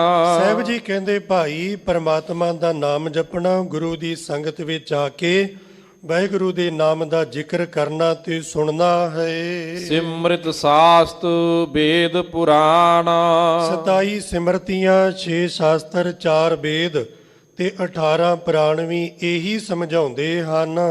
ਬ੍ਰਹਮ ਵਿਚਾਰ ਵਿਚਾਰੇ ਕੋਏ। ਗੁਰੂ ਦੀ ਸੰਗਤ ਵਿੱਚ ਆ ਕੇ ਜਿਹੜਾ ਵੀ ਕੋਈ ਬ੍ਰਹਮ ਦੀ, ਪਰਮਾਤਮਾ ਦੀ ਵਿਚਾਰ, ਉਹਦੇ ਨਾਮ ਦੀ ਵਿਚਾਰ ਕਰਦਾ ਤੇ ਸੁਣਦਾ ਹੈ। ਨਾਨਕ ਤਾਕੀ ਪਰਮਗਤ ਹੋਏ। ਸਾਹਿਬ ਜੀ ਕਹਿੰਦੇ ਪਰਮਾਤਮਾ ਦਾ ਨਾਮ ਜਪਣ ਦੇ ਨਾਲ ਉਹਦੀ ਕਲਿਆਣ ਹੋ ਜਾਂਦੀ ਹੈ, ਉਹਦਾ ਭਲਾ ਹੋ ਜਾਂਦਾ ਹੈ। ਦੁਨੀਆ ਤੇ ਆਉਣ ਦਾ, ਜਨਮ ਲੈਣ ਦਾ ਉਹਦਾ ਮੰਤਵ, ਮਨੋਰਥ ਪੂਰਾ ਹੋ ਜਾਂਦਾ ਹੈ। ਦੋਨਾਂ ਸ਼ਬਦਾਂ ਵਿੱਚ ਹੀ ਸਤਿਗੁਰੂ ਜੀ ਨੇ ਪਰਮਾਤਮਾ ਦੇ ਨਾਮ ਦਾ ਜ਼ਿਕਰ ਕੀਤਾ। ਪਰਮਾਤਮਾ ਦਾ ਨਾਮ ਜਪ ਕੇ ਹੀ ਮਨੁੱਖ ਦਾ ਭਲਾ ਹੁੰਦਾ ਹੈ। ਸਤਿਗੁਰੂ ਪਾਤਸ਼ਾਹ ਮਹਾਰਾਜ ਜੀ ਬਖਸ਼ਿਸ਼ ਕਿਰਪਾ ਕਰਨ। ਸਤਿਗੁਰੂ ਜੀ ਦੇ ਅੰਮ੍ਰਿਤਮਈ ਬੋਲਾਂ ਦਾ ਭਾਵ ਸਾਡੇ ਹਿਰਦਿਆਂ ਵਿੱਚ ਵਸੇ। ਪਰਮਾਤਮਾ ਦਾ ਨਾਮ ਜਪ ਕੇ ਜੀਵਨ ਸਫਲ ਹੋ ਸਕੇ ਜੀ। ਸਾਹਿਬ ਗੁਰੂ ਗ੍ਰੰਥ ਸਾਹਿਬ ਮਹਾਰਾਜ ਜੀ ਦਾ ਕੋਟਾਨ ਕੋਟ ਸ਼ੁਕਰਾਨਾ। ਸਮੂਹ ਗੁਰੂ ਕੀ ਸੰਗਤ ਦਾ ਹਾਰਦਿਕ ਤੌਰ ਤੇ ਧੰਨਵਾਦ। ਸਨਮਾਨ ਸਤਿਕਾਰਯੋਗ ਸਿੰਘ ਸਾਹਿਬ ਗਿਆਨੀ ਰਣਜੀਤ ਸਿੰਘ ਜੀ, ਮੁੱਖ ਗ੍ਰੰਥੀ ਸ੍ਰੀ ਹਰਿਮੰਦਰ ਸਾਹਿਬ ਦਰਬਾਰ ਸਾਹਿਬ, ਤਿੰਨਾਂ ਦਾ ਬਹੁਤ ਬਹੁਤ ਧੰਨਵਾਦ। ਸਮੁੱਚੇ ਪ੍ਰਬੰਧ ਦਾ ਹਾਰਦਿਕ ਤੌਰ ਤੇ ਧੰਨਵਾਦ। ਆਖਰੀ ਪੰਕਤੀਆਂ ਵਿਚਾਰ ਦੀ ਸਮਾਪਤੀ ਹੈ ਜੀ। ਸੰਤ ਸਭਾ ਮਿਲ ਕਰੋ ਬਖਿਆਣਾ। ਸਿਮਰਤ ਸਾਸਤ ਵੇਦ ਪੁਰਾਣ ਬ੍ਰਹਮ ਵਿਚਾਰ ਵਿਚਾਰੇ ਕੋਇ ਨਾਨਕ ਤਾਕੀ ਪਰਮ ਗਤ ਹੋਏ। ਵਾਹਿਗੁਰੂ ਜੀ ਕਾ ਖਾਲਸਾ ਵਾਹਿਗੁਰੂ ਜੀ ਕੀ ਫਤਿਹ। ਵਾਹਿਗੁਰੂ ਜੀ ਕਾ ਖਾਲਸਾ ਵਾਹਿਗੁਰੂ ਜੀ ਕੀ ਫਤਿਹ। ਸ਼ੇਰੇ ਪੰਜਾਬ ਗੁਰਬਾਣੀ YouTube ਚੈਨਲ ਨੂੰ ਵੱਧ ਤੋਂ ਵੱਧ ਸਬਸਕ੍ਰਾਈਬ ਕਰੋ ਤੇ ਇਸ ਤੇ ਗੁਰਬਾਣੀ ਸ਼ਬਦ ਕੀਰਤਨ ਤੇ ਇਤਿਹਾਸ ਨਾਲ ਵੱਧ ਤੋਂ ਵੱਧ ਜੁੜ ਕੇ ਆਨੰਦ ਮਾਣੋ ਤੇ ਆਪਣੀ ਜ਼ਿੰਦਗੀ ਨੂੰ ਸਫਲ ਕਰੋ। ਵਾਹਿਗੁਰੂ ਜੀ ਕਾ ਖਾਲਸਾ ਵਾਹਿਗੁਰੂ ਜੀ ਕੀ ਫਤਿਹ।